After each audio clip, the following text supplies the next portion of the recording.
Hello students, this is Heather Hammond-Williams again. I wanted to go over specifically on the health safety observation project, the observation component. So this is going to be very important. A lot of students ask questions about this, what they need to know. Every semester I do assign different regulations, so please note which regulations you're assigned for that semester.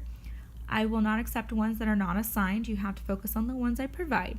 So if you came into Blackboard, you would go into assignments, you get the health safety, you would click on that, and then you go down to the health safety observation project folder, click on that, and that's where we're at right now.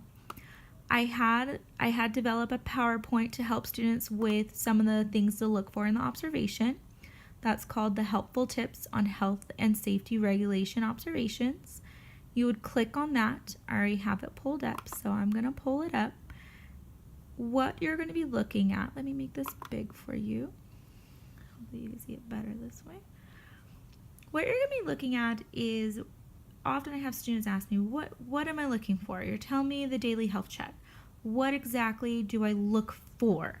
You need to observe these two. Some things you can ask questions to the directors. Do not ask questions to the teachers. The teachers need to focus on the children. If I find out that you're asking the teachers too many questions and you're starting to make their job not reliable, becoming an accountability issue for liability because they need to focus on the children, we're going to have to find you a new location. So really know what you're supposed to be looking for prior to going. You can ask the director questions, but you need to ask them on when they are ready, when they can, and you might want to send in an email, things like that. But what I wanted to specifically help you do is, what am I looking for? I'm not asking about your whole experience there. That's not what I'm looking for. I want you to focus on that particular regulation in the observation section. You're not going to be telling me that I came in at 9:30. They had these activities unless it applies to the regulation. So if you're doing the daily health check, you might want to say, it was at 7 a.m., the children are walking in, whatever. That might be important, but you're not going to tell me about your whole experience. You're really focusing on what you've seen about that regulation. So I have a variety of different ones for each semester. One of the common ones is the daily inspection for illness. This is what we would call a daily health check. What I'm asking more is specifically, what did you see? What is the teacher looking for? Did they check the children right when the children came in?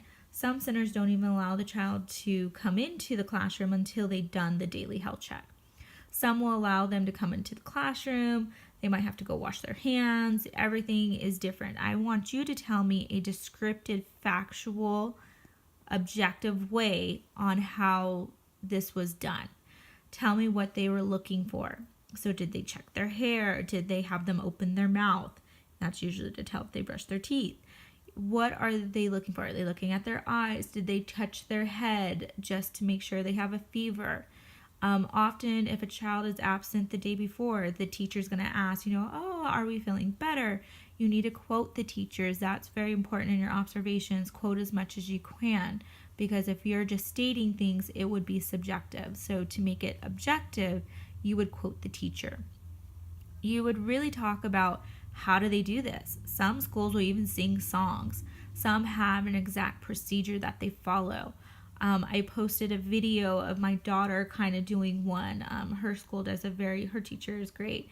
They do a very thorough one, and as soon as they come in, they have to do that daily health check, and she knows to go wash her hands. So you could look at that to see if that helps a little bit. What are they writing down? We have to have a form for our daily health checks. What is the information on the form? Tell me exactly what is the information. So that's stuff you would be looking for this one. For isolation of illness, this is kind of our isolation area when a child does get sick. Some centers will have multiple, so some will have two.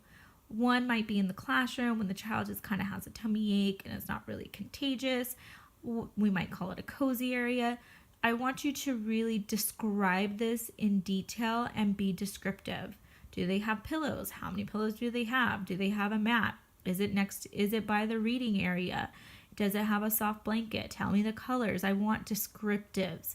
Descriptives are giving me detailed, objective statements, what you actually see. You need to think of yourself like a camera. Some agencies will, even if the child's not feeling well and it could be contagious, such as a fever or having diarrhea or have, thrown up or a serious cough, eyes are gooky, those things, they would be sent to probably another area, another room. Often this is going to be in the reception area, so the reception staff is going to be there with the child, or it's going to be the director's office, and the director is going to be with the child because an adult has to stay with the child. But this is going to be another area. You're going to describe that area too if they have two. Then you're going to maybe ask the question, like, how are the parents notified? Like, how long do they have to come pick their child up?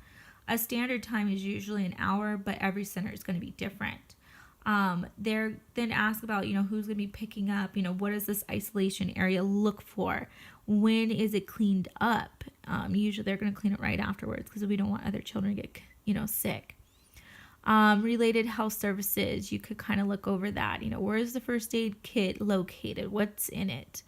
If a child gets hurt, we often call these our ouchie reports. What does it look like? An incident report. You have to do an incident every time a child gets hurt. So if they,